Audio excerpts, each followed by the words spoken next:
Okay, so you're the president, and you're trying to, you've got the run of the country. You know your term's going to end before any kind of major decision has time to show results. Would you take risks? Would you resist public pressure? Would you fight for long-term policy if the short-term reaction could destroy your career? Well, this gets to the heart of number 71, where Federalist Paper 71, where Hamilton is writing again, and his main focus is that a president must have enough time in office to govern with principle, not to panic when it comes to facing public opinion. This is why the Constitution gives the president a 4-year term instead of 2. I'm Matt Haskell. I'm a high school history and civics teacher, and we've been going through all the Federalist Papers together in order, and we're making our way to 85, and this is number 71. So let's go ahead and set the stage here for another of Hamilton's essays. So the Anti-Federalists argued that the president's term was too long, that they feared a 4-year term could create arrogance and corruption, a distance from the people, and then just like creeping monarchy tendencies, right?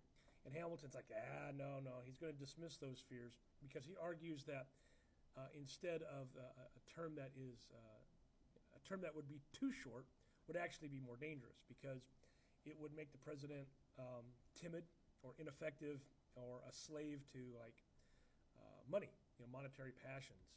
And the president should instead represent the people and not bow at the altar of their whims. So his central argument is that, or his main claim is that the president must have a long enough term to resist temporary public passions, but have the ability to defend the Constitution, but also pursue long-term national interests. Because in Hamilton's mind, leadership requires stability and independence, consistency, but lastly, courage. And a president that is, terrified of losing office tomorrow really can't provide any of those. And so Hamilton feared something very specific when it comes to what's being discussed here in the essay. And that is that a president with a short term would stop leading and would instead start following, because he might cave into sudden anger or abandon long-term plans. He'd bend to the loudest faction, maybe chase after popularity, or possibly just avoid hard decisions altogether. So Hamilton believed that people can be wise, but they're also volatile, and sometimes they need a leader who will stand firm even when it's unpopular. Hamilton goes on to include one of his most striking lines in the entire series of the Federalist Papers. And he writes, quote, "The people themselves may require, on certain occasions, the firmness of a magistrate." But, so, in other words, right, sometimes leadership means saying no, even to the majority, when the majority is just acting on impulse. So Hamilton does not distrust the people. He doesn't trust temporary passions. And so a responsible president must be able to pause, to think, to ruminate, to resist pressure. And that is when the long-term good requires it. The president has to be able to go back and do those things. So then why does 4 years matter? And Hamilton gives us 3 reasons why.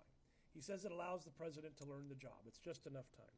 The office is too complex to master quickly, and so experience strengthens good leadership. It also provides continuity in government. The policies require time to develop, and to implement, and to evaluate. And then finally, it frees the president from fear of immediate political retaliation. So independence is only possible when the term is long enough to survive unpopular but necessary decisions. Anything shorter, according to Hamilton, would reduce the president to just this nervous caretaker. So 4 years allows for the craft of statesmanship. Now, he also doesn't want to have a president for life, at least in the arguments here. Not for 10 years, not for 12 years, because too long of a term risks there are risks involved, like ambition and detachment and corruption and just loss of public control. And so Hamilton, among the framers, wanted balance. It's long enough to lead, but not long enough to rule. 4 years gives the president independence without giving him permanence. So Hamilton's chain of logic, the five easy things. One is that leadership requires independence from momentary passions, and that independence also requires time. The president must resist any kind of factional pressure. This is before political parties, of course. And then a 4-year term provides strength without inviting tyranny. And then finally, shorter terms would destroy the energy of the executive, but also the stability of the branch. So there's number 71 in your 5 easy steps.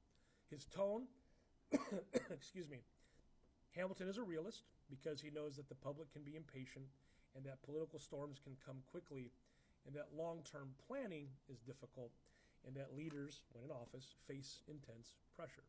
So he goes on to insist that the Constitution must protect the courage to govern, not reward the desperation to please everyone.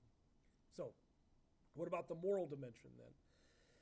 Well, his moral message is that a good republic encourages virtue in its leaders, not fear. If a president is constantly terrified of immediate retribution, he won't govern. He'll just survive. So we end up with, a 4-year term gives that president room to breathe and space to plan and time to evaluate and then the freedom to act with principles. So courage then goes on to require time.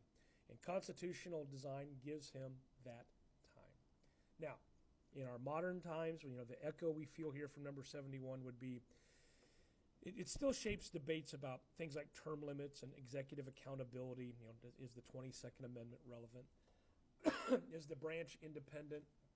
Presidential independence? What about public opinion and polling? And then the dangers of things like perpetual campaigns. Like, does it ever stop, right? The campaign season. So Hamilton's argument explains why the presidency can't be reduced to just a popularity contest. The president must represent the people, but he also must protect the long-term health of the nation. So then our takeaways for 71 would be, leadership requires the courage to resist temporary passions. The president needs time to lead effectively. And finally, a 4-year term strikes the balance between independence and accountability. So as we close this one up, number 71 is Hamilton's defense of time as a political necessity. The presidency is not meant to be a revolving door of, like shifting impulses and just instant reactions. It's meant to be a steady hand that's guided by principle. It's protected by constitutional structure. It's accountable to the people, but it's not enslaved to the momentary passions or moods of those people. So the president must have time, not just to act, but also to think. Wouldn't that be refreshing? Hey, once again, if this one helped you understand why we have presidents with a 4-year term, hey, I hope that was, that was my goal anyway. That's the whole reason I did this. You want to hang around, I'm going to go ahead and tackle number 72. We're getting into the home stretch of what's left of the Federalist Papers. And so in 72 here, I'll do that tomorrow on Sunday, but this is where Hamilton answers whether presidents should be allowed to run for additional terms in office rather than just one fixed term. Hey, thanks for taking the time to watch, and I'll catch you on the next one.